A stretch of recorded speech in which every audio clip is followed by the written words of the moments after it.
আলহামদুলিল্লাহি রাব্বিল আলামিন ওয়াসসালাতু ওয়াসসালামু আলা সাইয়্যিদিল মুরসালিন আম্মা বা'দ ফাআউযু বিল্লাহি মিনাশ শাইতানির রাজীম বিসমিল্লাহির রহমানির রহিম। আসুন আমরা মহব্বতের সাথে দুরূদ শরীফ পাঠ করি। আসসালাতু ওয়াসসালামু আলাইকা ইয়া রাসূলুল্লাহ ওয়া আলা আলিকা ওয়া আসহাবিকা ইয়া হাবিব আল্লাহ। আসসালাতু ওয়াসসালামু আলাইকা ইয়া নবী আল্লাহ ওয়া আলা আলিকা ওয়া আসহাবিকা ইয়া নূর আল্লাহ। মাদানী চ্যানেলের দর্শক শ্রোতা উপস্থিত হয়েছি আরো একটিবার মাদানী চ্যানেল বাংলার। সুবহানাল্লাহ, আপনারা দর্শক শ্রোতা যেখান থেকে যেই মাধ্যমে আমাদের এই অনুষ্ঠান দেখতে পাচ্ছেন, আপনাদেরকে জানাই আন্তরিক শুভেচ্ছা ও অভিনন্দন। আলহামদুলিল্লাহ আমাদের মাঝে মোবাইল লিগে দাওয়াত ইসলামে উপস্থিত থাকেন এবং আলহামদুলিল্লাহ আমাদের অনুষ্ঠানের মধ্যে বিশেষ মনোমুগ্ধকর আলহামদুলিল্লাহ সেগমেন্টস ও তাকে পাশাপাশি আমাদের অনুষ্ঠানের মধ্যে আমরা ইনশাআল্লাহ নাত শরীফ কালাম ইনশাআল্লাহ অ্যাড করার চেষ্টা করব। তাই অবশ্যই অনুষ্ঠানের শুরু থেকে শেষ পর্যন্ত আমাদের সঙ্গে থাকবেন। দর্শক, অনুষ্ঠানের শুরুতেই দরুদ শরীফ পাঠ করার সৌভাগ্য হয়েছে। এই দরুদ শরীফ পাঠ করার অসংখ্য ফজিলত ও বরকত রয়েছে। যিনি দাওয়াত ইসলামী প্রতিষ্ঠাতা শাইখে তরিকত আমির আহলে সুন্নাত মাওলানা মুহাম্মদ ইলিয়াস আত্তার কাদেরী দামাত বারাকাতুহুল আলিয়া আমাদেরকে দরুদ শরীফ পাঠ করার উৎসাহ প্রদান করতে গিয়ে তিনি তার লিখিত বিশ্ববিখ্যাত কিতাব ফায়জানে সুন্নাত, গুরুত্বপূর্ণ কিতাব, এর মধ্যে একটি দরুদ শরীফ পাঠ করার ফজিলত এরকমই রয়েছে যে আমাদের প্রিয় নবী রাসূল আরবি হুজুরপুর নূর সাল্লাল্লাহু তাআলা আলাইহি ওয়াসাল্লাম বলেন, প্রত্যেক উদ্দেশ্য সম্বলিত কাজ যা আল্লাহ পাকের জিকির এবং আমার প্রতি দরুদ শরীফ পাঠ করা ছাড়া শুরু করা হয়, অর্থাৎ আমার নবীর প্রতি দরুদ শরীফ পাঠ করা ছাড়া শুরু করা হয়, আমার নবী বলছেন ওই সকল কাজ বরকত এবং মঙ্গল শূন্য হয়ে থাকে। আল্লাহ, প্রিয় ইসলামী ভাইয়েরা, তো আমাদের উচিত যখনই আমরা কোনো উদ্দেশ্য সম্বলিত কাজ, কোনো জায়েজ কাজ শুরু করতে যাই, অবশ্যই যেন আল্লাহ পাকের জিকির এভাবে আমার নবীর উপর দরুদ শরীফ পাঠ যেন আমরা করি। তাহলে ইনশাআল্লাহ দেখবেন আমাদের কাজের মধ্যে বরকত হবে এবং মঙ্গল হবে ইনশাআল্লাহ। আল্লাহ পাক আমাদেরকে তৌফিক দান করুক। আসুন মহব্বতের সাথে আরেকটি বার দরুদ শরীফ পাঠ করে নিই। সাল্লু আলাল হাবিব সাল্লাল্লাহু তাআলা আলা মুহাম্মদ সাল্লাল্লাহু তাআলা আলাইহি ওয়া আলিহি ওয়াসাল্লাম। প্রিয় দর্শক, আলহামদুলিল্লাহ আমাদের অনুষ্ঠানের মধ্যে আমরা ইনশাআল্লাহ নির্দিষ্ট সময়ের মধ্যে বিভিন্ন সেগমেন্টসও অ্যাড করব। পাশাপাশি আমাদের অনুষ্ঠানের মধ্যে একটি বিষয় নিয়েও আমরা আলোচনা করে থাকি। তো আজকে আমরা যে বিষয়টি নিয়েছি সেটি আমাদের দৈনন্দিন জীবনের মধ্যে খুবই গুরুত্বপূর্ণ ভূমিকা রাখে। সেটি হচ্ছে এক চুপ শত সুখ। জি হ্যাঁ, এক চুপের মধ্যে শত সুখ রয়েছে নাকি আরো হাজারো সুখ রয়েছে, আসলেই সে বিষয়ে আজকে আমরা আলোচনা করব। এবং চুপ থাকার কতই না ফজিলত রয়েছে, চুপ থাকার মধ্যে কি বরকত রয়েছে এবং চুপ থাকার মধ্যে দুনিয়া ও আখিরাতের মধ্যে কি ফায়দা রয়েছে, ইনশাআল্লাহ আরো অনেক কিছু পাশাপাশি আপনাদের কল SMS আমাদের অনুষ্ঠানের মধ্যে অ্যাড করে। তো আসুন আমরা আজকে আমার ডান পাশ থেকে শুরু করব। আমাদের মোবাইলে দাওয়াত ইসলামী মাশাআল্লাহ আজকে উপস্থিত রয়েছেন আমাদের সালাউদ্দিন হুজুর। হুজুর কেমন আছেন আপনি? আলহামদুলিল্লাহ হুজুর, শুভেচ্ছা আমাদের অনুষ্ঠানের পক্ষ থেকে আমাদেরকে সময় দেওয়ার জন্য শুকরিয়া জ্ঞাপন করছি। পাশাপাশি অপর মোবাইলে দাওয়াত ইসলামী মাশাআল্লাহ আমাদের রাশেদ হুজুর উপস্থিত রয়েছেন। হুজুর আপনাকেও শুভেচ্ছা, আমাদের শুভেচ্ছা, দর্শকদেরকে শুভেচ্ছা। মাশাআল্লাহ, শুকরিয়া। তো আসুন আমাদের দেরি না করে আজকে আলোচ্য বিষয়ের দিকে আমরা আগাবো। এক চুপ শত সুখ হুজুর আজকে বিষয় নেওয়া হয়েছে। তো দর্শকের উদ্দেশ্যে প্রথমে আপনি কি তুলে ধরবেন আজকে? আলহামদুলিল্লাহ রাব্বিল আলামিন ওয়াসসালাতু ওয়াসসালামু আলা খাতামান নবিয়িন আম্মা বাদ। আমাদের মাদানী চ্যানেল অসংখ্য অনুষ্ঠান উপহার দিচ্ছে, তারপরে কেন মানুষ গুনাহ কাজ করছে? এর একটা অন্যতম কারণ হচ্ছে নফস। আচ্ছা, মানুষের আল্লাহ তাআলার পথে অন্তরায় যেটা, এটা শয়তানকেও গুমরাহ করেছে। আল্লাহ, শয়তান তো আল্লাহর ইবাদত করত, তাকে গুমরাহ করেছে। সে তো এখন আমাদের তাকে গুমরাহ কে করেছে? তাকে করেছে সে নফস। সে নফস তো বন্দী হয় না, সে নফস আমাদের সাথে রয়েছে। যাকে সবচেয়ে আপন পাশে হচ্ছে আমাদের নফস। তোমরা বেঁচে থাকো জাহিরি এবং বাতিনি গুনাহ থেকে, এটার নাম তাকওয়া। এটা আল্লাহ তাআলা তাকওয়ার সংজ্ঞা বলে দিয়েছে। সুবহানাল্লাহ। জাহিরি এবং বাতিনি আমাদের অনেক গুনাহ রয়েছে। জাহির গুনাহ বলতে মা বাবার নাফরমানি করা, বাহ্যিক যেগুলো, মানুষের উপর জুলুম করা, যেগুলি দেখা যায়। আর বাতিনি গুনাহ বলতে ওই গুনাহ যেগুলি আমরা দেখি না, যেগুলি যেমন রিয়াকারে হয়ে গেল, হিংসা করা, বিভিন্ন ধরনের এগুলো, অহংকার করা, এগুলি অন্তরের গুনাহ। এগুলো থেকে বাঁচতে বলা হয়েছে। আমাদের নফস আমাদেরকে এগুলি করায়। এখন সেই নফস এত শক্তিশালী, তাকে সে কখনো দমে যায় না। কিন্তু যে রোগ, এই রোগ থেকে বাঁচার জন্য তো আমাদেরকে ডাক্তারের কাছে, স্পেশালিস্টের কাছে যেতে হবে অবশ্যই। যারা যে বিষয়ে বিশেষজ্ঞ, আমরা তার কাছে যাই। স্পেশালি যে ডাক্তার, তার কাছে যেতে হবে আমাদের। আউলিয়া কেরাম হচ্ছে এই বিষয়ে অভিজ্ঞ, যে নফসকে কিভাবে কন্ট্রোল করা যায়। তো তারা বলল যে নফস যেটা এত শক্তিশালী, যা আমাকে কখনো শান্তি দেয় না, ভালোভাবে বাঁচতে দেয় না, ভালোভাবে আমার অন্তরকে শুদ্ধভাবে আল্লাহ তাআলাকে মাবুদকে ডাকবো সেটা দেয় না। আমরা নফসকে কন্ট্রোল করতে পারি। এটা আগের যুগের মধ্যে নফসকে কন্ট্রোল করার জন্য একটা হাতিয়ার হিসেবে, যেটা উলামায়ে কেরাম আউলিয়ায়ে কেরাম ব্যাখ্যা করেছেন যে নফস এত শক্তিশালী, তাকে কাবু করার 3টা হাতিয়ার প্রয়োজন। কারণ শত্রু মোকাবেলা করার জন্য হাতিয়ার ছাড়া কি কখনো হয় না? কখনো। আপনি খালি হাতে শত্রু মোকাবেলা করা এটাতে কখনো সম্ভব। এখন শক্তিশালী 3টা হাতিয়ার যার থাকবে সে কি করতে পারবে? নফসকে কন্ট্রোল করতে পারবে, সে শত্রু এটার মোকাবেলা করতে। এটা 3টা হাতিয়ার যদি তার থাকে, নফস তার সামনে দাঁড়াতে পারবে না। আল্লাহু আকবার। যদি দাঁড়াতে না পারবে সে কামিয়াব। কোন মুত্তাকি হতে পারবে? নফস কন্ট্রোল হয়ে গেলে বাইরের যে দুশমন শয়তান তাকে কাছে আসতে পারবে না। এটা কোরআনে পাকের আয়াত। এবং নফসকে কন্ট্রোল করার জন্য যে হাতিয়ার প্রয়োজন, সেটার অন্যতম হাতিয়ার হচ্ছে যেটা বলেছেন, সেটার 1 নম্বর হাতিয়ার হচ্ছে চুপ থাকা। সুবহানাল্লাহ, সুবহানাল্লাহ। এটা 1 নম্বর হাতিয়ার কি? আল্লাহু আকবার, চুপ থাকা, খামোশি। এজন্য হাদিসে পাকের মধ্যে রয়েছে মান সামাতা নাজা, যে চুপ রইল সে মুক্তি পেল। আল্লাহ, সুবহানাল্লাহ। চুপ থাকলো সে মুক্তি পেল। 2 নম্বর হাতিয়ার হচ্ছে ক্ষুধা থাকা, ক্ষুধার্ত থাকা। তাহলে 1 নম্বর হচ্ছে কি? চুপ থাকা। 2 নম্বর হচ্ছে ক্ষুধার্ত থাকা। 3 নম্বর হচ্ছে মানুষের মানে কোনো প্রয়োজন ছাড়া মানুষের সাথে মেলামেশা না করা, লোকালয় থেকে দূরে থাকা। সে নফসের বিরুদ্ধে তার নফস তার সামনে দাঁড়াতে পারবে। আমরা সেটাকে কাবু করে রাখি। এটা কাবু করার অন্যতম একটা হাতিয়ার হচ্ছে আজকের যে বিষয়, এক চুপ শত। সুবহানাল্লাহ। আসলে হুজুর খুব গুরুত্বপূর্ণ এবং খুব সুন্দরভাবে চুপ থাকার গুরুত্বটা আমাদের কাছে তুলে ধরলেন। যে আসলে দেখেন চুপ থাকা এটা কতই না ফজিলতের কাজ। এমনকি চুপ থাকা এটার পিছনে যে যদি আমরা দেখতে চাই, আমাদের অনেকগুলো, যেমন শয়তান তো আমাদের অনেক বড় শত্রু, আমাদের চিরশত্রু, কিন্তু আমাদের যে নফস, যেটি আমাদেরকে বিভিন্ন প্ররোচনা, বিভিন্ন গুনাহের কাজে আমাদেরকে নিয়ে যায়, সেটাকে কন্ট্রোল করার যেটা একটা বললো ক্ষুধা, একটা চুপ থাকা। আপনি সময় রয়েছে, আপনি তাহাজ্জুদের জন্য প্রস্তুতি নিন, আপনি একটু ঘুমান, আরাম করুন, তাহাজ্জুদ যেন পড়তে পারেন। হ্যাঁ, আমাদের আড্ডা যেন, যেখানে আমি ওরা আলেমী দিনের সোহবতে যাচ্ছি, যেখানে ইলমে দিন শিকার সুযোগ করি, সেখানে আমি যাই, কিন্তু যেখানে গুনাহ বড় আড্ডা, সেখান থেকে আমি বেঁচে থাকি। যে নফসকে কন্ট্রোল করি, চুপ থাকার অভ্যাস গড়ে তুলি। ক্ষুধা এটা অনেক বড় একটি নিয়ামত। আল্লাহ পাক আমাদেরকে আমল করার তৌফিক দান করুক। এক চুপ শত সুখ নিয়ে আলোচনা করছিলাম আমাদের অপর মোবাইলের দাওয়াত ইসলাম। আসলে আমাদের রাশেদ হুজুর উপস্থিত রয়েছে। আপনি আজকে দর্শকদের দেশে বিষয়ে কি তুলে ধরবেন? ধন্যবাদ। কাউসার ভাই আমাদের সালাতুল বাইতুক শুরু করেছেন। আমি কয়েকটি হাদিসে পাক ইনশাআল্লাহ তুলে ধরার চেষ্টা করব। মাশাআল্লাহ। যে চুপ থাকার ব্যাপারে মাশাআল্লাহ হাদিসে পাকে বর্ণিত হয়েছে যে নীরবতা হচ্ছে চারিত্রিক বৈশিষ্ট্যের সর্দার। সুবহানাল্লাহ। মানুষের যে চারিত্রিক কিছু বৈশিষ্ট্য থাকে, যে মানুষের সাথে উত্তম ব্যবহার করা, মানুষের সাথে হাসি মুখে কথা বলা, মানুষের উপকার করা, অর্থাৎ চারিত্রিকভাবে নিজের চরিত্রকে ঠিক রাখা, তো তার মধ্যে সবচাইতে যে বিষয়টাকে সর্দার বলা হচ্ছে সেটা হচ্ছে চুপ থাকা। উত্তম চরিত্রের মধ্যে একটি বৈশিষ্ট্য। কিন্তু আমরা যারা সাধারণ মানুষ, আমাদের দ্বারা ভুল হবেই। এখন এটাকে নিয়ে যদি কেউ ভুল করেছে, আমি সেই ভুলটা নিয়ে যদি আমি সবসময় একজন মানুষকে পীড়া দিয়ে থাকি, কষ্ট দিয়ে থাকি, তাহলে সমাজ নয়, মানে ঘর থেকে শুরু করে সমাজের মধ্যে কিন্তু চারিদিক এখানে আমাদের মধ্যে একটা জিনিস দেখা যায়, স্ত্রী বউ ভুল করেছে, কিন্তু শাশুড়ি, যেহেতু উনি শাশুড়ি সবার সর্দার ঘরের মধ্যে, এবং তিনি সাধারণত বৃদ্ধরা কিন্তু একটু মেজাজও খিটখিটে হয়, স্বাভাবিক। এখন উনি এই যে বউ তুমি এটা এখানে রাখলা কেন, এটা কেন হয়েছে, মাছটা কেন ভালো করে ধোও নাই, এটা কেন পরিষ্কার করো নাই, এটা এমন হয়েছে, বাচ্চাকে কেন কাপড় পরাও নাই, এই ভাতটা দেরি করে কেন রান্না করলা। ওই সময় কিন্তু অনেক সময় অনেক কাজের মধ্যে আছে, কিন্তু শাশুড়িরা ওনাকে সবসময় টর্চারিং করে থাকে। কিন্তু সাধারণত মানুষ, যদিও বলা উচিত না, কিন্তু বউ উনি তো মানুষ, উনি একটা বলা শুরু করে দেয়, পরবর্তীতে ঝগড়াটা লম্বা হয়, শেষ পর্যন্ত হয় কি পরিবার কিন্তু আলাদা হয়ে যায়, আলাদা সৃষ্টি হয়। এখন প্রথমে স্বামী অনেকে যাদের উপর স্ত্রীর ভালোবাসাটা বেশি প্রভাব ফেলে, তারা কি করে মাকেও ছেড়ে দেয়, মাকেও আলাদা করে দিয়ে তারা অন্যভাবে থাকে।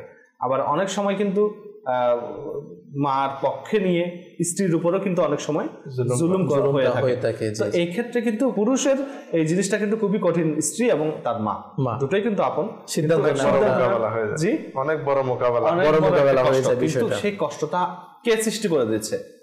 শাশুড়ি এবং বউ দুজন থেকে যদি যে কোনো একজন যদি চুপ থাকতো তাহলে কিন্তু কোনো অবস্থাতেই ঝগড়া করার কোনো অপশনই নাই। আমি আপনাকে বলছি আপনি চুপ করে আছেন, শেষ পর্যন্ত দেখবেন যে আমি বলতে বলতেই আমি নীরব হয়ে যাবো, আমি আর বলতে পারবো। মাশাআল্লাহ, আসলে এই বিষয়টা খুব গুরুত্বপূর্ণ, যেটা আমাদের আশ্চর্য তুলে ধরলেন যে আজকে আমাদের সমাজ ধ্বংসের মধ্যে বা পরিবার ধ্বংস থেকেই সমাজ ধ্বংস হওয়া শুরু হয়। তো পরিবারের ধ্বংসের পিছনে অনেকগুলো কারণ থাকে, তার মধ্যে একটি কারণ কিন্তু চুপ না থাকার কারণেও সৃষ্টি হয়ে থাকে। এই বিষয়ে আমরা আরো বিশ্লেষণ ইনশাআল্লাহ আমরা আলোচনা করব। তো আমাদের অনুষ্ঠানের মধ্যে কিছু সেগমেন্টস, কিছু প্যাকেজ মাশাআল্লাহ রয়েছে এবং আমাদের অনুষ্ঠানের মধ্যে কালাম আমরা ইনশাআল্লাহ অ্যাড করব। তো আসুন আমাদের অনুষ্ঠানের মধ্যে একটি কালাম আমরা শুনে নিই। জি। لا إله إلا الله لا إله إلا الله لا إله إلا الله لا إله إلا الله لا إله إلا الله لا إله إلا الله لا إله إلا الله محمد رسول الله لا إله إلا الله لا إله إلا الله محمد رسول الله لا إله إلا الله حسبي ربي جل الله ما في قلبي غير الله ما في قلبي غير الله حسبي ربي جل الله ما في قلبي غير الله ما في قلبي غير الله نور محمد صلى الله نور محمد صلى الله لا إله إلا الله لا إله إلا الله لا إله إلا الله محمد رسول الله لا إله إلا الله لا إله إلا الله محمد رسول الله لا إله إلا الله لا موجود إلا الله لا مشهود إلا الله لا مشهود إلا الله لا موجود إلا الله لا مقصود إلا الله لا مقصود إلا الله لا معبود إلا الله لا معبود إلا الله لا إله إلا الله لا إله إلا الله لا إله إلا الله محمد رسول الله لا إله إلا الله لا إله إلا الله محمد رسول الله لا إله إلا الله لا إله إلا الله আল্লাহ সর্বশক্তিমান বান্দার প্রতি দয়াবান বান্দার প্রতি দয়াবান আল্লাহ সর্বশক্তিমান বান্দার প্রতি দয়াবান বান্দার প্রতি দয়াবান বান্দার প্রতি দয়াবান প্রিয় হাবিব করলেন দান প্রিয় হাবিব করলেন দান যিনি ইমানেরি জান লা ইলাহা ইল্লাল্লাহ লা ইলাহা ইল্লাল্লাহ লা ইলাহা ইল্লাল্লাহ লা ইলাহা ইল্লাল্লাহ মুহাম্মাদুর রাসূলুল্লাহ লা ইলাহা ইল্লাল্লাহ লা ইলাহা ইল্লাল্লাহ মুহাম্মাদুর রাসূলুল্লাহ লা ইলাহা ইল্লাল্লাহ আমরা গুনাহগার বান্দা ক্ষমা করে দাও খোদা ক্ষমা করে দাও খোদা আমরা গুনাহগার বান্দা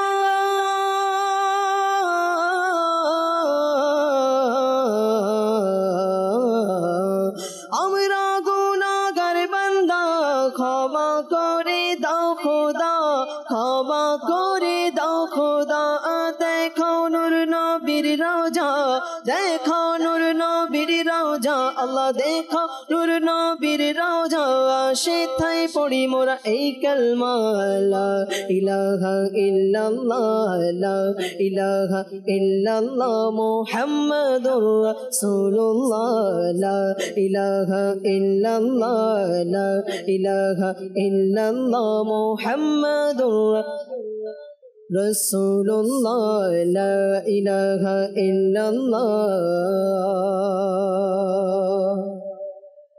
अर्ज़ गुलाम फकीर गए अब दाखिल जन्नत हो हम सब दाखिल जन्नत हो हम सब अर्ज़ गुलाम फकीर गया अब दाखिल जन्नत हो हम सब दाखिल जन्नत हो हम सब जिक्र कबूल हो ये या रब जिक्र कबूल हो ये या रब जिक्र कबूल हो ये या रब ला इलाहा इल्लल्लाह ला इलाहा इल्लल्लाह ला इलाहा इल्लल्लाह मुहम्मदुर रसूलुल्लाह ला इलाहा इल्लल्लाह ला इलाहा इल्लल्लाह मुहम्मदुर रसूलुल्लाह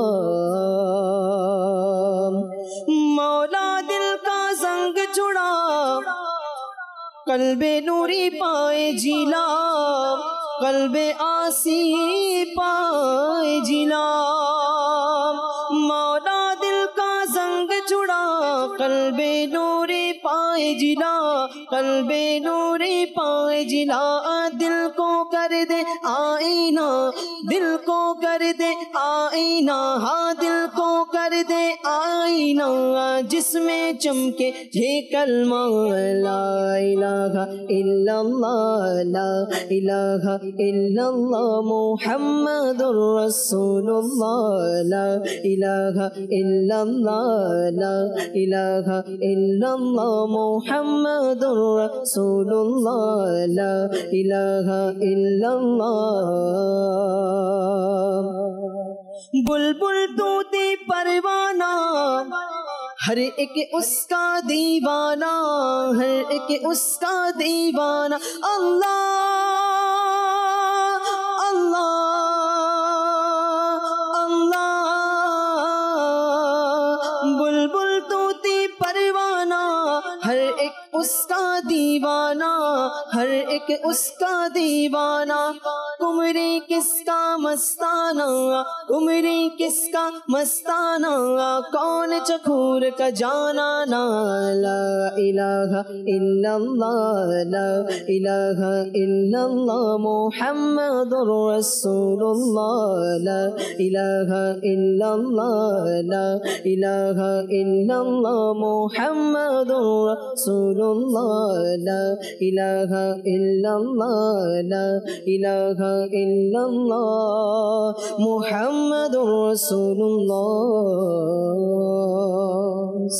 মাশাআল্লাহ মাশাআল্লাহ আল্লাহ পাক কবুল করুক বেশি থেকে বেশি পরিমাণে আল্লাহ পাকের জিকির করা তার প্রিয় হাবিব সাল্লাল্লাহু আলাইহি ওয়াসাল্লামের পর দরুদ শরীফ পাঠ করার সে তৌফিক দান করুক আমিন দর্শক কিছু কল এসএমএস সেট করব যে আমাদের কল শুনিয়ে দেন আমাদের চ্যানেলের সকল মুবাল্লিগকে অসংখ্য ধন্যবাদ জানাই এত সুন্দর আমাদেরকে প্রোগ্রামগুলো দেওয়ার জন্য মাশাআল্লাহ মাশাআল্লাহ আল্লাহ পাক বরকত দিক শুকরিয়া জ্ঞাপন করছি আমাদের কল করার জন্য জি পরবর্তী কল আমার নাম মোহাম্মদ শামসুল হক আমি এখন আপনাদের মাদানী চ্যানেলের অনুষ্ঠান দেখতেছি অনুষ্ঠানটি আমার অনেক ভালো লাগছে আচ্ছা মাশাআল্লাহ আসলে মাদানী চ্যানেল বাংলায় এমন একটি চ্যানেল যেটি ভালো লাগারই চ্যানেল আল্লাহ পাক বরকত দান করুন নিজেও দেখেন অপরকেও দেখার দাওয়াত প্রদান করুন জি পরবর্তী কল মাশাআল্লাহ মারহাবা মাদানী চ্যানেলের অনুষ্ঠান সুন্দর লাগছে আমাদেরকে অনেক সুন্দর আলোচনা ও লিডার দিলেন আজকের আলোচনাগুলো খুব ভালো লাগছে আমাদের একটি নাচ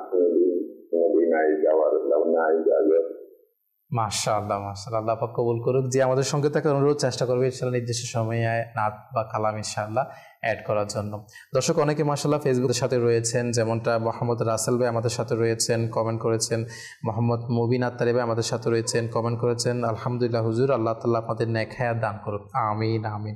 এভাবে গোলাম ইয়াসিন ভাই আমাদের সাথে রয়েছেন, শুকরিয়া জ্ঞাপন করছেন আল্লাহ পাক আপনাদের মাধ্যমে অন্যকেও ইলমে দ্বীন শিকার দেখার সুযোগ করে দিচ্ছে, আল্লাহ পাক আপনাদেরকে এর উত্তম প্রতিদান নসিব করুক। কিছু SMS অ্যাড করব, যেমন এক দর্শক সালাম দিয়েছেন, ওয়ালাইকুম আসসালাম ওয়া রাহমাতুল্লাহি ওয়া বারাকাতুহু।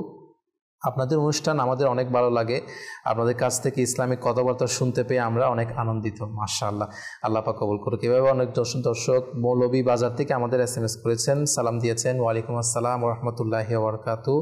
মাশাআল্লাহ, খুব ভালো লাগে মাদানী চ্যানেলের সাথে থাকতে, আমাদের খুব ভাগ্যবান মনে হয় ইসলাম ও দ্বীন সম্পর্কে জানতে পারছি বলে, আপনাদেরকে অনেক ধন্যবাদ, মাশাআল্লাহ, শুকরিয়া জ্ঞাপন করছি। আল্লাহ পাক আমাদেরকে এভাবে ইলমে দ্বীন শিকার সুযোগ করে দিক এবং অন্যকেও দাওয়াত দেওয়ার সে তৌফিক নসিব করুক। দর্শক আলহামদুলিল্লাহ, আজকে আমাদের আলোচ্য বিষয় ছিল এক চুপ শত সুখ। এই বিষয়ে আমরা আলোচনা করছিলাম, মাশাআল্লাহ খুব সুন্দর টপিক নিয়ে আমাদের রাশেদ হুজুর আমাদেরকে বললেন যে আসলে আজকে আমাদের পরিবারের মধ্যে অনেক সময় দেখা যায় যে স্বামী স্ত্রী এভাবে শ্বশুর শাশুড়ি এবং অনেক কিছু ঝগড়াঝাটি আমাদের সৃষ্টি হয়ে যায় চুপ থাকা অভ্যাসটা আমাদের না থাকার কারণে। যখনই চুপ থাকার অভ্যাস আমাদের সৃষ্টি হয়ে যায় তখন দেখা যায় আসলেই, যদিও বা কেউ একজন আমাকে কিছু বলছে হুজুর, কিন্তু যখন আমি নিজে চুপ থাকার অভ্যাসটা গড়ে নিই তখন আমাদের এই যে ঝগড়াটা সৃষ্টি হয় না। আসলে কি এরকম? এটাই যে আমি সর্বপ্রথম যে ঘটনা বলছিলাম এটা টিকার মধ্যে অর্থাৎ তাফসীরের মধ্যে লেখছেন জি, যে কারো এরকম বিতর্কিত বিষয়ের মধ্যে জি চুপ থাকাটাই হচ্ছে হিকমত। সুবহানাল্লাহ, চুপ থাকাটাই সেখানে হিকমত। এবং কোরআন শরীফের অন্য আয়াতের মধ্যে আল্লাহ তাআলা ইরশাদ করেছেন, ওয়াইযা খাতাবাহুমুল জাহিলুনা ক্বালু সালাম। যখন আল্লাহ ওয়ালা তাদেরকে কেউ যদি এরকম খেতাব করে, কাউকে এরকম কথাবার্তা হয়, জি, তখন তারা ক্বালু সালাম, সালাম দিয়ে বা সালাম দিয়ে সেখান থেকে সরে যেতেন, সেখানে বিতর্কে জড়াতেন না এরা। যে আসলে এটা এমন একটা জিনিস, জি, আমাদের হাত পা অন্যান্য অঙ্গপ্রত্যঙ্গ এগুলো খোলা।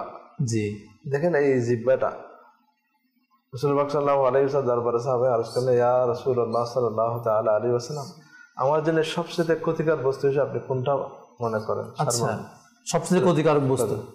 রাসূল পাক সাল্লাল্লাহু আলাইহি ওয়াসাল্লাম এরকম ধরে বলেন, এটা আল্লাহ, এটা অত্যন্ত ক্ষতিকারক। কারণ রাশেদ বাবু যেটা তুলে ধরেছেন, জি জি, আসলে ঘরে বলেন, সমাজে বলেন, যেখানে যায় আমাদের এই সর্বপ্রথম শুরু হয়ে জবান দিয়ে। জি অবশ্যই, এই মুখ দিয়ে ফিতনা, ফাসাদ, ঝগড়া যা কিছু শুরু হয়, এটা যদি বের না, স্টার্টিং পয়েন্ট হচ্ছে মুখ। এটা যদি বের না হয় ভিতরে থাকে তাহলে নিরাপদ, বের হলে সেটাতে আর ফিরিয়ে আনা যায় না, আঘাত পায় পুরা শরীর। এই যে শাশুড়ির কথা বললেন, বউয়ের কথা বললেন, ঘরের মধ্যে অন্যান্য যারা সদস্যরা, যেমন ননদ রয়েছে, ভাবি রয়েছে, ভাই রয়েছে, দেবর, শাশুড়, তো এগুলি সবগুলো যদি আমরা যে ঘরকে একটা শান্তির নীড়ে পরিণত করতে চাই, আচ্ছা, ঘরের মধ্যে আমার ঘরের মধ্যে শান্তি শান্তি বজায় থাকবে, জি, শয়তানের প্রবেশ নিষিদ্ধ এখানে, জি, আমরা মানুষ, আমরা এখানে ঘরের মধ্যে খুব আনন্দে থাকবো, সুখে থাকবো ইনশাআল্লাহ। হাতিয়ার কি চুপ থাকো, এখানে মানুষের মন মেজাজ এক এক সময় এক এক রকম থাকে, স্বাভাবিক। সেখানে বিভিন্ন ধরনের কথাবার্তা যদি এগুলি বলতে বলতে ঝগড়ার পর্যায়ে চলে যায়।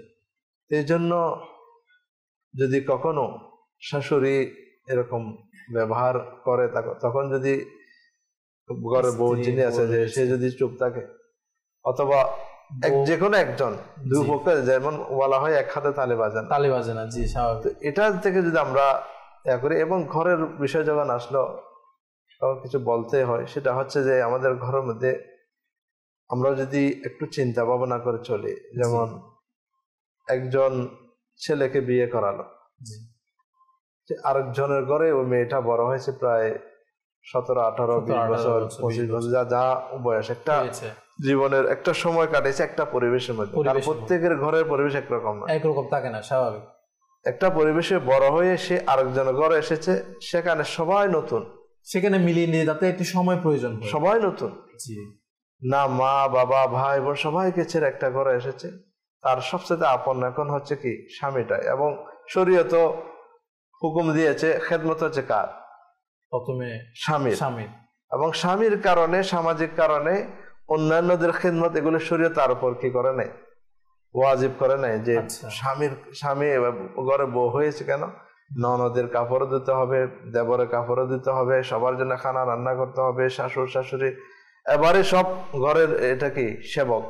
অথচ ইসলাম কাউকে চাকরানি বানায় নাই, সবার হকুকাত রয়েছে, আপন আপন হক রয়েছে।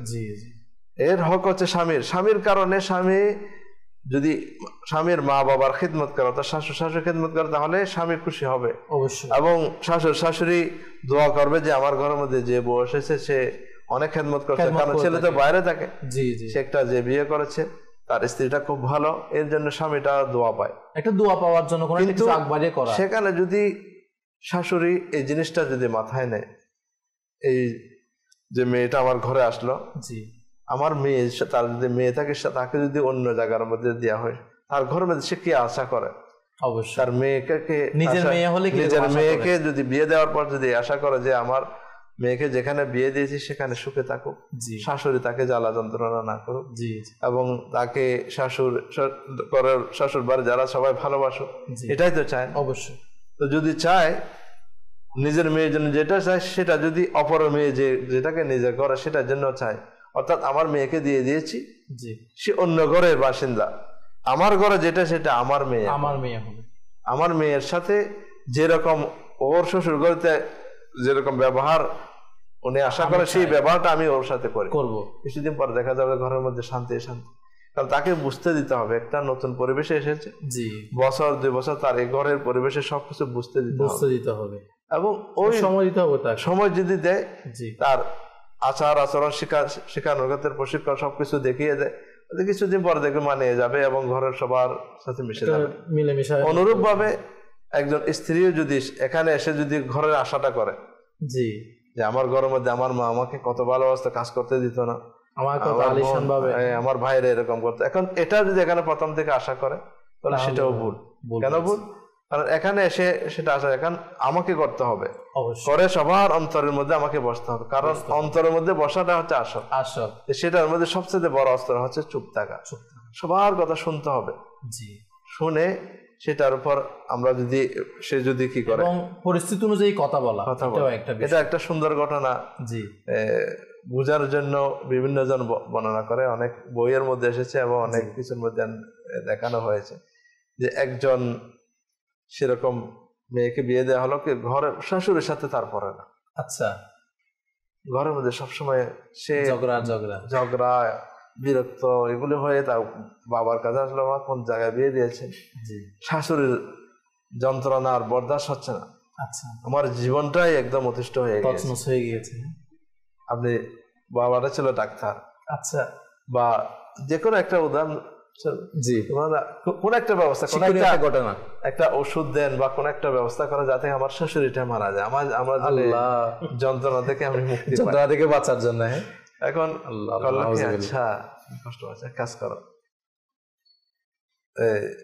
তুমি ওখানে যাও, আমি তোমাকে ওষুধ দিচ্ছি, এটা 1 মাস বা 3 মাসে একটা মেয়াদ, এটা খাওয়াতে হবে, এটা হঠাৎ করে হলে হয়তো ঘটনা কেউ জেনে যেতে পারে, মেয়ে ওষুধটা নিয়মিত খাওয়াবে, পানির সাথে মিক্স করে, খাবারের সাথে মিক্স করে খাওয়াবে, ওই টাইমের মধ্যে কি তোমার শাশুড়ি সব ঠিক হয়ে যাবে, মারা যাবে, তোমার যা চাতা হয়ে যাবে। কিন্তু শর্ত হচ্ছে এই সময়ের মধ্যে তুমি কোনো কথা বলতে পারবে না, যা কিছু বলো তুমি সহ্য করবে এবং তুমি হাসি মুখে সেটা গ্রহণ করবে, এবং তোমার শাশুড়ির এবং ঘরের সবার খিদমতকে সেবাকে বাড়িয়ে দিতে হবে, কারণ যদি মারা যায় কেউ যদি সন্দেহ করে যে এখানে কেউ বউয়ের কোনো কি আছে, আসলে হয় এরকম কোনো কিছু হলে বউ কি বউ এটা করেছে, নতুন ভাই নাইলে আমার ভাই আমরা ভালো ছিলাম, আমরা আগে থেকে ভালো ছিলাম, সব সময় যায় কার কাছে, নতুন বউর কাছে।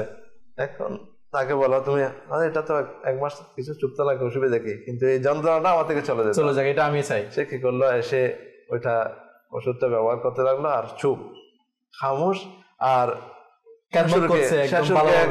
মানে কোনো কিছু করতে দিচ্ছে না, এটা আম্মা এটা আপনি কারণ আমি আছি না, এটা কারণ পা দাবিয়ে দিচ্ছে, সবকিছু করতেছে, এরকম করতে করতে এখন শাশুড়ি তো অবাক, আমার বউ কি হয়ে গেছে, পরিবর্তন। ছেলেকে বলতেছে মাশাআল্লাহ আমার ঘরের বউ কত আদরে, মাশাআল্লাহ কি খেদমত করতেছে, কি অবস্থা, এমন পরিবর্তন হয়ে গেছে, প্রশংসা করতেছে। এখন এর মধ্যে এখন কিছুদিন পর শাশুড়ি বউকে কাজ করতে দেয় না, তুমি অনেক, তুমি একটু আরাম করো, আমার ছেলের সাথে তুমি একটু সময় দাও, আমি নিজে করবো, আমি এটা করতে, আমার এখন শক্তি আছে, তুমি এখন উল্টা কি খেদমত করা শুরু করে দিয়েছে। এখন বউ শাশুড়ির মধ্যে এত ভালো সম্পর্ক, এখন এই ভালো ব্যবহার দেখে শাশুড়ির, এখন যে বউ তার অন্তরের মধ্যে ভালোবাসা সৃষ্টি হয়ে গেছে শাশুড়ির প্রতি। আরে মেয়াদ তো শেষ হয়ে আসছে, কিছুদিন পর এত ভালো আমার একজনের শাশুড়ি, সে যদি দুনিয়াতে মারা, আমার মন বদলায় কেমন হবে। তাড়াতাড়ি বাবার কাছে গেল, কয়েকদিন বাকি আছে, বাবা আমি এটা চাই না, এখন আমি চাই না, আমার শাশুড়ি এত ভালো, এত মহব্বত করে আমাকে, এত আমার মায়ের ভালোবাসা আমাকে দিচ্ছে, আমি চাই না এটা দুনিয়া থেকে চলে যাক, আমাকে অনেক শান্তি দিচ্ছে। এখন বাবা মুসকি মুসকি হাসছে, কেন হাসার কারণ কি?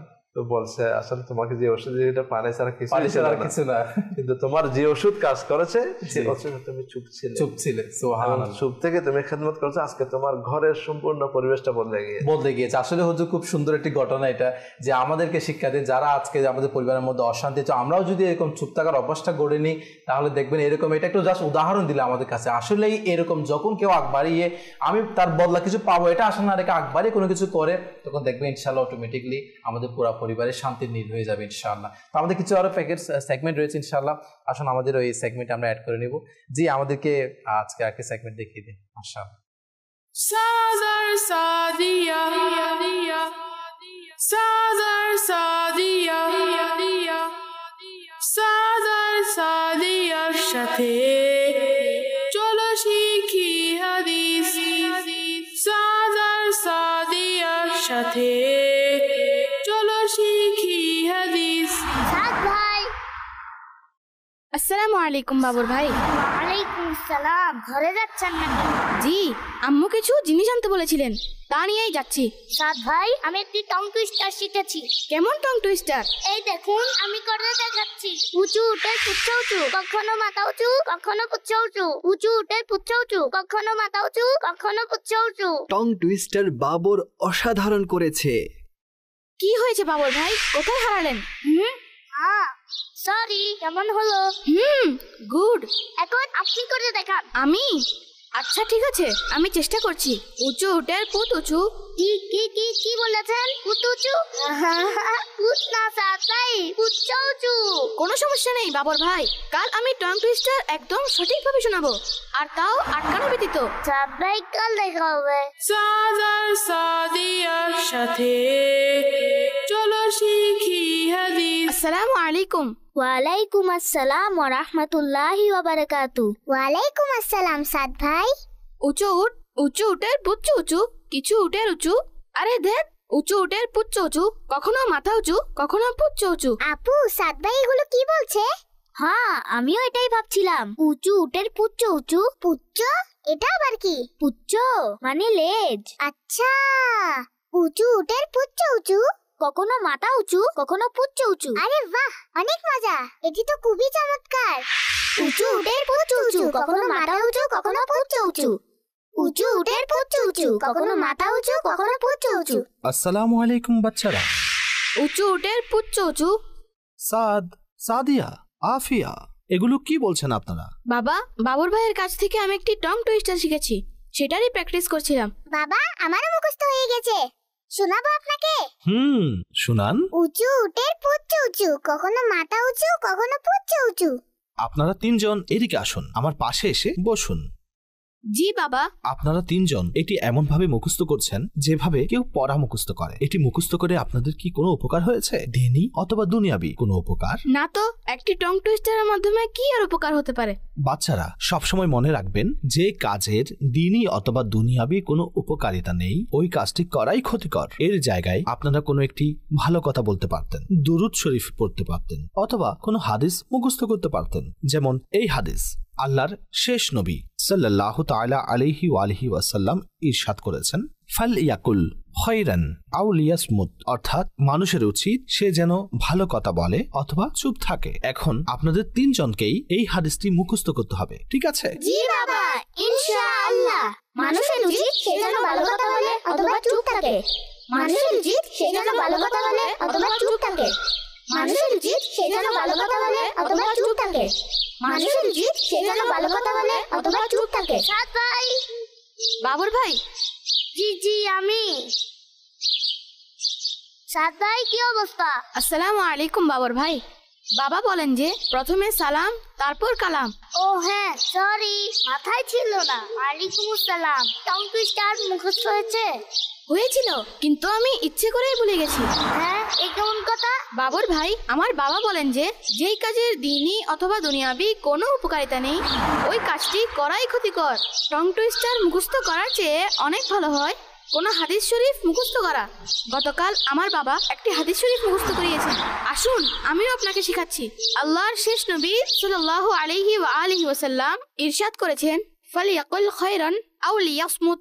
তরজমা, মানুষের উচিত সে যেন ভালো কথা বলে অথবা চুপ থাকে। মানুষের উচিত সে যেন ভালো কথা বলে অথবা চুপ থাকে। সুবহানাল্লাহ। চলুন একে মুখস্থ করি, আপনিও আমার সাথে বলুন। মানুষের উচিত সে যেন ভালো কথা বলে অথবা চুপ থাকে। মানুষের উচিত সে যেন ভালো কথা বলে অথবা চুপ থাকে। মানুষের উচিত সে যেন ভালো কথা বলে অথবা চুপ থাকে। মানুষের উচিত সে যেন ভালো কথা বলে অথবা চুপ থাকে। চমৎকার তো এখনই করেছেন আপনারা ছোট্ট বন্ধুরা। সর্বদা ভালো কথা বলুন অথবা চুপ থাকুন। সাদার সাদিয়ার সাথে চলো শিখি হাদিস।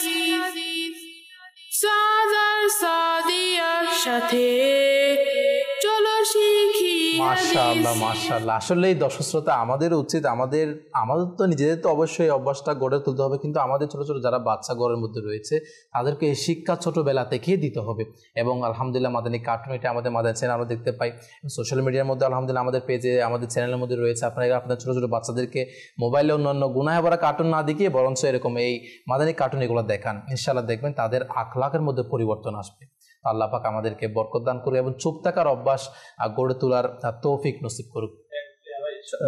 কাসুম ভাই, এই কার্টুন যেটা আমরা দেখেছি আসলে এখানে তো বাচ্চাদের জন্য আমরা করেছি, কিন্তু মেইন বিষয় হচ্ছে বাচ্চাদের সাথে সাথে এখানে কিন্তু বড়দেরও অনেক বিষয় রয়েছে, শিক্ষার বিষয় রয়েছে। যে এখানে আমরা সাধারণত আমরা আমাদের সন্তানদেরকে কাদের সাথে মেলামেশা করতে দেই।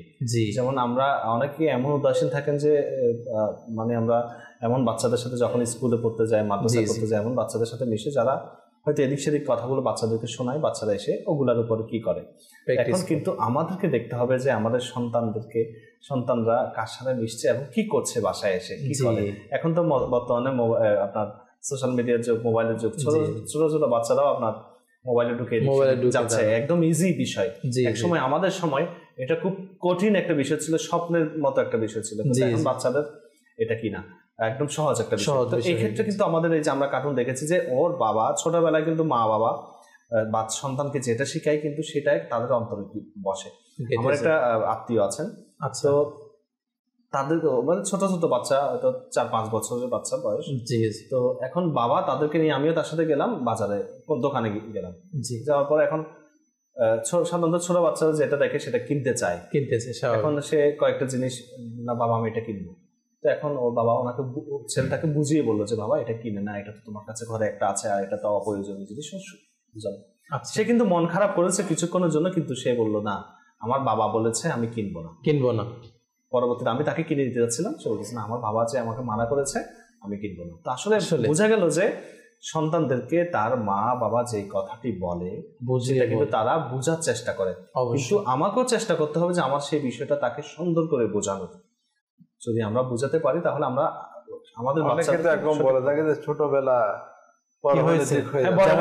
এটা কিন্তু রং একটা বিষয়, সবাই বলে এখন এই বিষয়টা। আমরা এখন যে দেখলাম তারা বাচ্চারা কিন্তু বসে নিজেরা একটা অপ্রয়োজনীয় জিনিস তারা কথা ব্যবহার করছে বা কথা বলছে, কিন্তু বাবা এসে প্রথমে তাদেরকে ডাইরেক্ট কিন্তু মানা করে নাই, একটা হিকমত অবলম্বন করে তাদেরকে প্রথমে তাদের বিষয়ে শোনাতে চেয়েছে, তারা সেটা শুনেছে।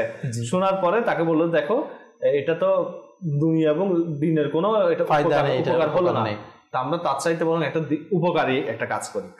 এখন তার মাইন্ড থেকে সে খারাপ জিনিসটা দূর করে দিয়েছে এবং সাথে সাথে যে বন্ধুর কাছ থেকে সে জিনিসটা শিখেছে তাকেও কিন্তু মাইন্ডসেট করার একটা জায়গা এসেছে। তো এইটা কিন্তু অনেক বড় শিক্ষণীয় বিষয়। আরেকটা বিষয় যে আমরা যেটা আমরা আমাদের সেগমেন্টের আগে আমরা বলছিলাম যে আমাদের পারিবারিক বিষয় নিয়ে অনেক সময় স্বামী স্ত্রীর মধ্যে কিন্তু অনেক সময় ঝগড়া হয়, বিশেষ করে যখন লকডাউনে সবাই ঘর থেকে বের হওয়ার কোনো ছিল না, তখন কিন্তু অনেক ঝগড়া, পরিবার বিচ্ছিন্ন হয়ে যাওয়ার ঘটনা বেড়ে গেছে। তার মধ্যে একটা কারণ হচ্ছে যে স্বামী স্ত্রীর মধ্যে ঝগড়া। এখন মনে করুন যখন একসাথে থাকবে স্বামী স্ত্রী দুজনে, মনে করুন বিশেষ করে এটা কিন্তু মহিলাদের কথা কি বলবো, স্বামীরা অনেক সময় সাধারণত মনে করেন ভুল ধরছে যে তুমি এটা এমন করেছো কেন, এটা কি রেখেছো কেন, আমাকে দেরি করে খাবার দিয়েছো কেন, এটা সেটা পরবর্তীতে ঝগড়াটা বড় আকার ধারণ করেছে। তো আমির আহলে সুন্নাত দামাত বারাকাতুহুল আলিয়ার মাদানী মুযাকারাতে একটা জিনিস আমি দেখলাম, আসলে শিক্ষণীয় একটা বিষয়। বলছে যে এখন তো লকডাউন, জি আপনারা ঘরে আছেন, ঘরে অনেকে ঝগড়া হচ্ছে কিন্তু হওয়ার পরও অনেকে চাচ্ছেন যে ঝগড়া যেন না হয়। হ্যাঁ, যদি না আপনি চান যে ঝগড়া না হোক, তাহলে আপনার কিছু কর্তব্য আছে, আপনার কিছু দায়িত্ব আছে, কিছু কাজ আছে, কিছু টেকনিক আপনাকে অবলম্বন করতে হবে। তার মধ্যে একটা জিনিস হচ্ছে আপনার স্ত্রী যদি সে নাক দিয়েও খাবার খায়, আচ্ছা আপনাকে চুপ থাকতে হবে। আপনি বলতে পারবেন না যে আপনি নাক দিয়ে, এটা তো নাক দিয়ে খাবার খাচ্ছেন কেন, আপনি মুখ দিয়ে খাবার খান, আপনি বলতে পারবেন না।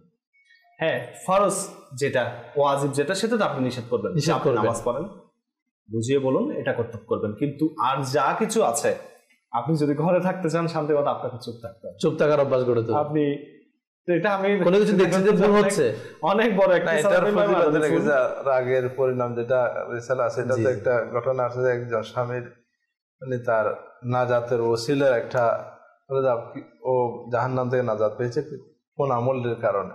আচ্ছা, আমল হচ্ছে এটা, একদিন ঘরে এসেছে, ঘরে খাবার দিয়েছে স্ত্রীর খাবার রান্না করে দিয়েছে, খাওয়ার পর খাবারের মধ্যে লবণ অনেক বেশি হয়েছে, লবণ বেশি হয়ে গেছে। আমাদের দেশে লবণ বেশি ভুল ক্রমে হয়ে যায়, অনেক চরম আকার হয়ে যায়, এটা সহ্য করতে পারে না। আমাদের অনেক রাগ উঠেছে, আমি বাইরে থেকে এসেছি কিন্তু খানা খাবার, কিন্তু মনে মনে চিন্তা করলাম আমি তো অনেক অপরাধ করি, আমি যে অপরাধ করি আল্লাহ তাআলা আমাকে সবগুলো ক্ষমা করতেছে, আমি তাকে ক্ষমা করি, আমি কিছুই বললাম না, আল্লাহ আমি মনে মনে তাকে মাফ করে দিলাম এবং কিছু বললাম না। আমার এই আমলটির কারণে আল্লাহ বলছে তুমি একজন বান্দা হয়ে আমার একজন বান্দিনীকে ক্ষমা করতে পারছো, আমি তোমাকে ক্ষমা করি। সুবহানাল্লাহ, সুবহানাল্লাহ। ক্ষমা করা, চুপ থাকার মধ্যে এটার একটা হাদিস এখানে অবশ্যই পড়লাম যে এই জিনিসটা এখনকার নয়, এটা তো আদিকাল থেকে। জি, তারিখে বাগদাদের মধ্যে একটা হাদিস হযরত আনাস রাদিয়াল্লাহু তাআলা আনহু থেকে বর্ণিত, নবী করিম সাল্লাল্লাহু আলাইহি ওয়াসাল্লাম ইরশাদ করেছেন, যখন হযরত আদম আলাইহিস সালামকে জমিনে নামালেন, তিনি যতদিন আল্লাহ তাআলা চাইলেন ওখানে ছিলেন, তো ওখানে ওনার আওলাদ সন্তান সন্ততি বাড়তে বাড়তে বাড়তে ওনার ছেলে নাতি নাতি নাতি নাতি নাতি এরকম বংশ দ্বারা এক সময় হয়ে গেল 40,000 হয়ে গেল। আচ্ছা, একদিন সবাই জড়ো হয়ে, বাবা আব্বাজান আপনি আমাদেরকে কিছু বলুন। 40,000 সবাই বলে আপনারা কিছু নসিহত করুন। তো সবাইকে এক জায়গায় জমা করে পুরো একটা ইজতেমা, 40,000 মানে পুরো একটা ইজতেমা, ওনার সন্তান এক জমা করে উনি খুতবা দিলেন, বক্তব্য দিলেন যে আল্লাহ তাআলা আমাকে হুকুম দিয়েছেন যে হে আদম, কথা কম বলো, এই আমল তোমাকে আমার নিকট অর্থাৎ জান্নাত দিকে ফিরিয়ে দেবে। সুবহানাল্লাহ। এরপরে আরেকটি হাদিস হযরত সাইয়েদনা আব্দুল্লাহ ইবনে আব্বাস রাদিয়াল্লাহু তাআলা থেকে বর্ণিত, হযরত আদম আলাইহিস সালাম যখন পৃথিবীতে পাঠানো হয় ওনাকে, তখন তার অনেক বংশধর হয়। একদিন তার পুত্র নাতি যারা আছে সবাই মিলে একত্র হয়ে কথা বলতে লাগলো। জি, কিন্তু হযরত আদম আলাইহিস সালাম একদম চুপ রইলেন, কোনো কথা বলছেন না। সবাই আরজ করলেন আব্বাজান আমরা কত কথা বলছি, আপনি চুপ কেন? তো হযরত সাইয়েদনা আদম আলাইহিস সালাতু ওয়াস সালাম ইরশাদ করেন, হে আমার পুত্রগণ, যখন আল্লাহ আযজা ওয়া জাল্লা আমাকে তার নৈকট্য অর্থাৎ জান্নাত থেকে পৃথিবীতে পাঠান, তখন আমার থেকে এই ওয়াদা নিয়েছেন যে হে আদম, কথা কম বলো যতক্ষণ আমার নিকট ফিরে না আসো, অর্থাৎ আমার নাকি ফিরে আসো পর্যন্ত তুমি কথা কম বলো। তাহলে সেই ওয়াদাটা তখন থেকে আমরা আদম সন্তান, অবশ্যই তাহলে বোঝা যাচ্ছে এটা বলা হচ্ছে এটা একটা ইবাদত। অবশ্যই মানে কত কম, এবং ইবাদতের অনেক জায়গায় বলা হচ্ছে ইবাদতের দরজা। সুবহানাল্লাহ। এমনকি হাদিসের মধ্যে এভাবে রয়েছে যে সকাল যখন হয় সকল অঙ্গ প্রত্যঙ্গ এটার কাছে ফানা চায়, আল্লাহ তুমি যদি ঠিক থাকো তাহলে আমি ঠিক তো, নাইলে আমরা অবশ্যই মাইর খাবো, ঠিক খারাপ হয়েছে। আসলে এই কথা তো বলতে হবে। জি অবশ্যই, এমন না যে একদম আমরা বোবা হয়ে থাকবো। জি জি, কথা বলা যাবে। সেই জন্য ইমাম গাজ্জালি রাহমাতুল্লাহ আলাইহি ইয়াহিয়া রওনার মধ্যে উনি কথা কিভাবে বলবেন সেটাকে আমাদেরকে ভাগ করে দিয়েছে। মাশাআল্লাহ, কথা তো আছে, ও কথা এক ধরনের চার ধরনের কথা আছে। আচ্ছা, 4 ধরনের মধ্যে একটা হচ্ছে যে সেটার মধ্যে শুধু লাভে লাভ, উপকার আর উপকার, উপকার উপকার, সেখানে কোনো ক্ষতির কোনো দিক নেই। আচ্ছা। 2 নম্বর হচ্ছে যেটাতে শুধু ক্ষতি আর ক্ষতি, যেটাতে লাভের কোনো লেশ মাত্র নেই। জি। আরেকটা হচ্ছে যে যেটা লাভও আছে ক্ষতিও আছে, দুই দিকেই। আপনার কাছে যা লাভ আছে না ক্ষতি আছে, লাভও নেই ক্ষতিও নেই, মুবাহ যেটা আমরা বলি। এখন 4টা ভাগের মধ্যে একটা যেটা ক্ষতি সেটা তো নম্বরের মধ্যে ছেড়ে দিতে হবে, মানে গীবত করা, মিথ্যা বলা, গুনাহে ভরা কাজ, যেগুলি গুনাহে ভরা, জি, যেগুলোর মধ্যে আখিরাতের ক্ষতি, দুনিয়ার ক্ষতি, এগুলিতে সর্বপ্রথম শেষ। আর আছে 75%। জি। এটার মধ্যে যেটা লাভ ক্ষতি দুটোটা আছে, তো সেটা কে এমন ব্যবসা করে যে 50 টাকা লাভ হলো আবার 50 টাকা ক্ষতি হলো, এটা কেউ করবে? লাভও আছে ক্ষতিও আছে। 3 নম্বর গেলে যেটাতে লাভও নাই ক্ষতিও নাই, সেটাও ইমাম গাজ্জালী রহমতুল্লাহ বলেন সেটাও এক ধরনের ক্ষতি। আর কিভাবে ক্ষতি? যে সেটাতে কোনো গুনাহ হলো না, সওয়াব হলো না, দুনিয়াবি কোনো ফায়দা হলো না, সেটা যতক্ষণ বলছে অতক্ষণ আমার জীবনের হায়াত বাজেট যেখান থেকে একটা নষ্ট হয়ে গেল না, ওই সময় যদি আমি সুবহানাল্লাহ বলতাম, আলহামদুলিল্লাহ বলতাম, সূরা দরুদ শরীফ পাঠ করতাম, কোন একটা সূরা তেলাওয়াত করতাম, তাহলে এই সময় আমার লাভের মধ্যে থাকতো। উলামায়ে কেরাম মাদ্রাসার মধ্যে যদি পড়ানোর ক্ষেত্রে যে কিতাব বুখারী শরীফ না পড়ান, না বলেন, তাহলে শিখবে কোত্থেকে? তো মানুষকে শেখার জন্য আমাকে বলতে হয়, কিন্তু সেই বলার ক্ষেত্রে যেটা মানে শুধু লাভে লাভ, উপকারে উপকার, যেটা আখিরাতে আমাকে মুক্তি দেবে, সেটার ক্ষেত্রে গিয়ে আমাকে একটু ভাবতে হবে। আজকে 3 জন বসছি আমরা, আমি নিজেকে নিয়ে আমি নিজে ভাবি, আমার এই বলার ক্ষেত্রে আমার মনের মধ্যে কি উদয় হচ্ছে। আজকে আমাকে সোশ্যাল মিডিয়া, মাদানী চ্যানেল সব জায়গায় দেখছে, আজকে আমি একটু এমন স্টাইল ভাবে কথা বলবো, আমি মনে চিন্তা এমন সুন্দর সুন্দর পয়েন্টগুলো আমি উল্লেখ করব, যা থেকে আমার দর্শক আমাকে দেখে ভালো ভালো কমেন্ট দেওয়া শুরু করে, লোক দেখানো, যেটা আল্লাহ তাআলা রাসূলের সন্তুষ্টি না হয়ে এখানে আমি ভালো কথাটা বললাম, যে ভালো কথাটা আমাকে কি করলো। একজন আলেম বলতেছেন যে যারা মানে কি যে সমস্ত আলেম চুপ থাকে এবং যারা বলে উভয় সমান। উমর বিন আব্দুল আজিজ রহমতুল্লাহ এটা বুঝে আসতেছে কিভাবে সম্ভব, এটা দুনিয়া সমান কাম না হবে। আচ্ছা, যারা বলে, যারা ওয়াজ করে, নসিহত করে, তারা উত্তম হবে। কেন? যে চুপ রইলে সে নিজের ফায়দাটা নিল, আর যে বলতেছে নসিহত করে তার দ্বারা অনেক কিছু শিখতে পারছে, তাহলে সে নিজের সাথে অন্যকেও ফায়দা দিল, এটা তো সব বেশি না। জি। ওই আলেম বললেন যে আপনি কি কথা বলার ক্ষতি সম্পর্কে জানেন না?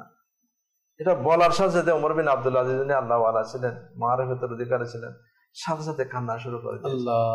কান্না করতে করতে অনেকক্ষণ কান্না করার পর উনি জিনিসটা বুঝে আসলেন, আসলে এই যে এই জিনিসটা আমি তো কথা বললাম, আমার মনকে আমি কত বড় নেকি দাওয়াত দিচ্ছি, ওয়াজ করতেছি, উদ্দেশ্য কি, আমার নিয়তটা কি বলছি, আমি নিজেও বলছি, আমার অন্তরকে আমি চেক করেছি, নিয়ত কি রয়েছে, আমার নিয়তটা কি, আমার কথা বলার মধ্যে আমি স্টাইল দেখাচ্ছি কিনা, আমি আমার পারফরমেন্স এমন দেখাচ্ছে কিনা, আমার যে কল আসুক, কমেন্ট আসুক, আমাকে আমার ফলোয়ার বেড়ে যাক, আমার প্রশংসা করুক, এই জিনিসটা যদি আমার এসে যায়, এত বড় নেকির কাজ করলাম, এগুলো সবই তো দিই। সেজন্য যেটা ভালো কথা সেটা যদি এই অবস্থা হয়, আর যেগুলো অহৈতুক কথা যেগুলো, যেমন আমরা শুধু শুধু বললাম কি গাড়িটা কত, মোবাইলটা মাত্র মাশাআল্লাহ মডেল কত মডেল, আমি কিন্তু কখনো কিনবো না এরকম, তারপরে আমি অযথা আজকে গরম পড়তেছে, এমন গরম এটা আমি নিতে পারবো না, কিছু করতে জাম লাগছে যে যেটাতে সামনে এক কদমও যেতে পারবো না, এত জাম কেন লাগলো, এই সেই সরকারের বদনাম, কর্পোরেশনের বদনাম, এগুলো কিছুই করে না, এগুলো করে আমি আমার জবানকে নষ্ট করলাম, কিন্তু সময়টা চলে যাচ্ছে, আমার ক্ষতি হচ্ছে। জি জি, আমি এই সময় যদি একটু ধৈর্য ধরে, মানে একটু আমার অনেকগুলো কথাবার্তা দরুদ শরীফ পড়া শুরু করে দিই, অযথা কথাবার্তা না বলে আল্লাহ পাকে জিকির করুন, দরুদ শরীফ পাঠ করুন, তাই দেখবেন ইনশাআল্লাহ এটা একটা আপনার ওই যে অযথা কথাবার্তা থেকে বেঁচে আল্লাহ পাকে জিকিরের ফজিলত পেলেন, দরুদ শরীফ পাঠ করার ফজিলত পেলেন, আর আপনার অযথা কথাবার্তা বলে নিজের আখিরাতের যে আমলনামা যেটা হিসাব আপনাকে দিতে হবে সেটারও আপনার মধ্যে আর গ্রেফতার হতে হলো না। তো আল্লাহ পাক আমাদেরকে আসলে বোঝার তৌফিক দান করুক এবং অযথা কথাবার্তা থেকে বাঁচার তৌফিক দান করুক। আমাদের আরেকটি মাশাআল্লাহ সেগমেন্ট রয়েছে, প্যাকেজ রয়েছে, যে আমাদের ওই সেগমেন্টটি দেখিয়ে দিন। মাকতাবাতুল মদিনা মাকতাবাতুল মদিনা মাকতাবাতুল মদিনা মাকতাবাতুল মদিনা।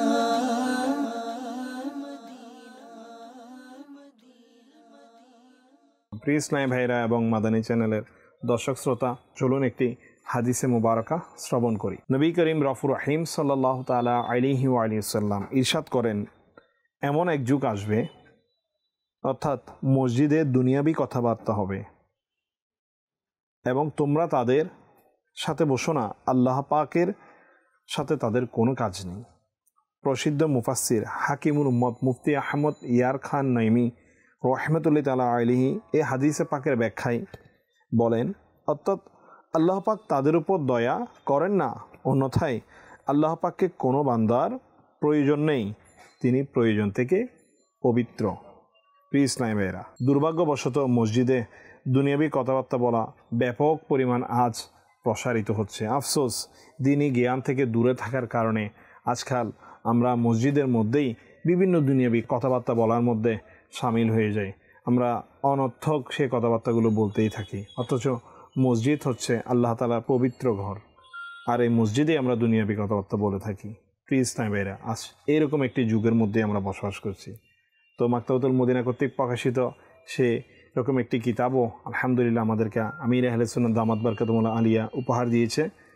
এমন এক যুগ আসবে, তো আমি বলবো এভাবে যে যুগের মধ্যে আমরা বসবাস করছি, এই যুগের মধ্যে কি কি ঘটছে, মুসলমানদের মধ্যে কি কি প্রথা বিরাজমান রয়েছে, বিভিন্ন গুনাহের মধ্যে মুসলমানরা কিভাবে গ্রেফতার রয়েছে, ওই যুগ সম্পর্কে যদি আমরা জানতে চাই, তাহলে আমরা আজই মাকতাবাতুল মদিনা কর্তৃক প্রকাশিত এই এমন এক যুগ আসবে এই ছোট পুস্তিকাটি সংগ্রহ করি।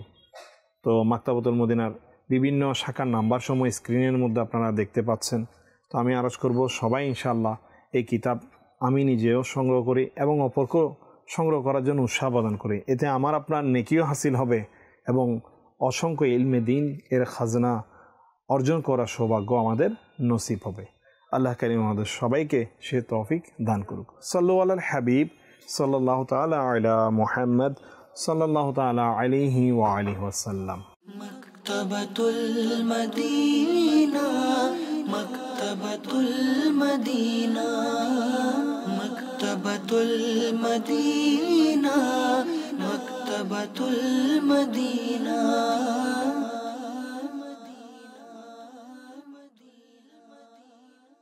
মাশাআল্লাহ মাশাআল্লাহ। দর্শক, আসলে আমাদের উচিত যে ইলমে দ্বীন অর্জনের জন্য অবশ্যই এইরকম কিতাব এর আমাদের পড়া এবং আপনার নিকটস্থ মাকতাবাতুল মদিনা আপনি ভিজিট করুন, অথবা www.dawatislami.net ওয়েবসাইটের মধ্যে আপনারা বুকস লাইব্রেরি অপশনে গিয়ে আমাদের এরকম বুকসগুলো পিডিএফ আকারে ডাউনলোড করতে পারেন।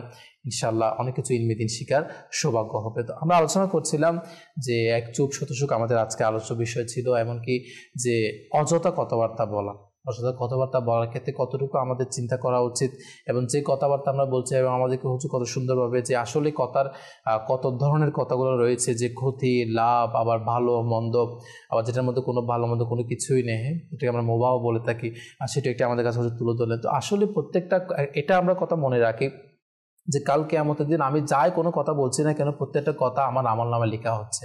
আমি একটা ওয়ার্ড একটি বর্ণ কি জন্য বলেছি সেটারও হিসাব কালকে আমাদের দিন হুজুর দিতে হবে। এবং হুজুর আমাদের এই যে চুপ থাকার অভ্যাস, সেটা আমরা অনেক সময় দেখা যায় কি আমরা যে চুপ আমি কেন থাকবো, আমার তো এর পিছনে কোনো দোষ নেই, আমার বলছে আমার চুপ থাকার জন্য আসলে আমার তো দোষ ছিল ওনার, আমার তো দোষ ছিল না, কিন্তু এরপরে কেন আমি চুপ থাকবো। দেখুন কাসিম, একটা বিষয় আছে যে ইমাম গাজ্জালী রহমতুল্লাহ তাআলা আলাইহি উনি বলেন যে দরবেশ ওই ব্যক্তি যে হকে থাকার পরও কেউ তাকে দোষারোপ করছে, গালি দিচ্ছে, কিন্তু তিনি চুপ আছেন, বলা হচ্ছে তিনি দরবেশ। এই ব্যাপারে একটা কথা বলি যে আসলে চুপ থাকা এটা এমন একটা বিষয় যে বলা হচ্ছে যে এটা রাজত্ব ব্যতীত ক্ষমতা।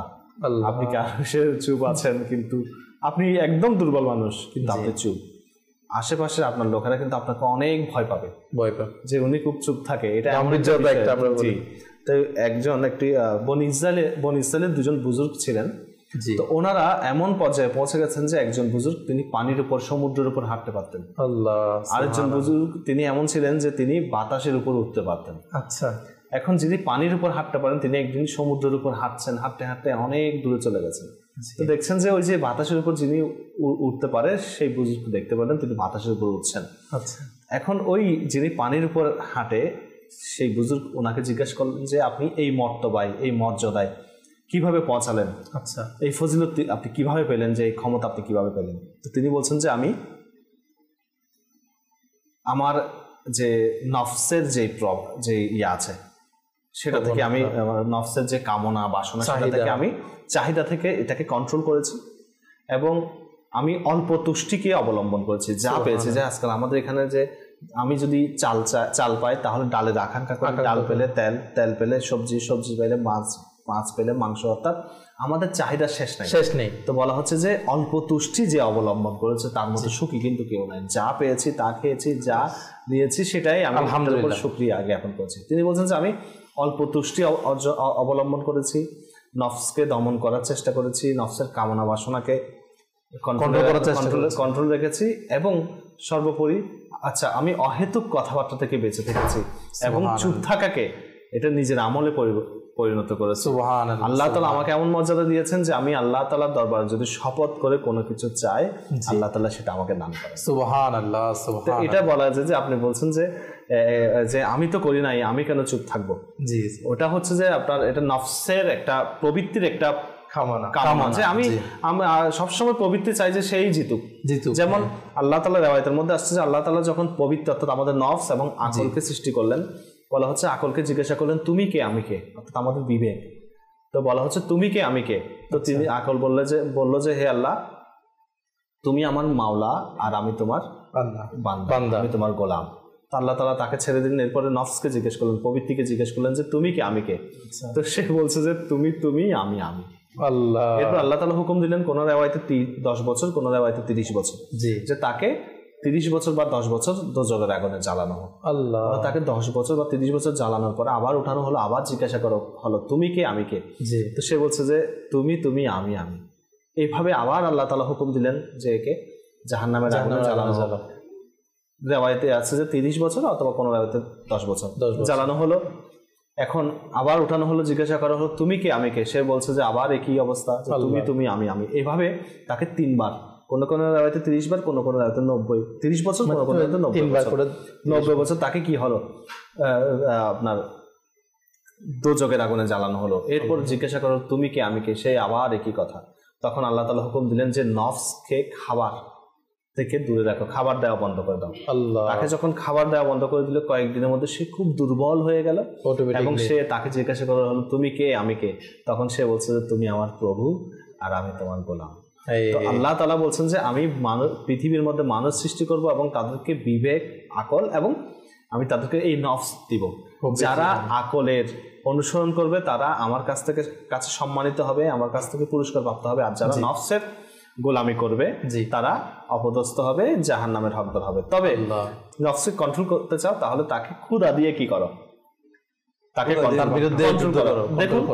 এখন করতে হবে কি, যদি নফসটাকে আমরা কন্ট্রোল করতে চাই আমাদেরকে খাবার কম খেতে হবে, অর্থাৎ পর্যাপ্ত পরিমাণে, বেশি খেতে পারবো না এবং যেটা ইচ্ছে সেটা করা। এটা কিন্তু নফসের জন্য একটা অনেক শক্তিদায়ক একটা জিনিস। সে শক্তিশালী হয় যখন আপনি ওর পবিত্র যেটা মন চায় সেটা করছেন, যেটা ইচ্ছা করছে সেটা বলছেন। এটা যখন করতে করতে করতে আপনার নফসটা শক্তিশালী হবে, যেগুলো থেকে যখন আপনি বাঁচতে পারবেন তখন আপনি মানুষ তখন আল্লাহ তাআলার কাছে সম্মানিত হয় এবং একটি পদমর্যাদার মধ্যে পৌঁছে যায়। আসলে আমাদের এই বিষয়টা এবং বুজুর্গানে কিরাম কিরকম করতেন, ওনারা চুপ থাকার জন্য, ওনারা গুনাহ থেকে বাঁচার জন্য খাবার কম খেতেন। খাবার যখন কম খাবে মানুষ তখন দুর্বলতা অনুভব করবে, রক্ত চলাচল তখন কি হবে, মানে ধীরগতি হবে, যার কারণে সে দুর্বল থাকবে, তার কথা বলতে ইচ্ছে করবে না। এইসব থেকে আজকের অনেক গুরুত্বপূর্ণ বিষয়। আল্লাহ তাআলা আমাকেও মাদানী চ্যানেল দর্শক শ্রোতা তাদেরকেও এটার অভ্যস্ত হওয়ার তৌফিক দান করুন। আমিন বিজাহি নবিল আমিন সাল্লাল্লাহু তাআলা আলাইহি ওয়া আলিহি ওয়াসাল্লাম।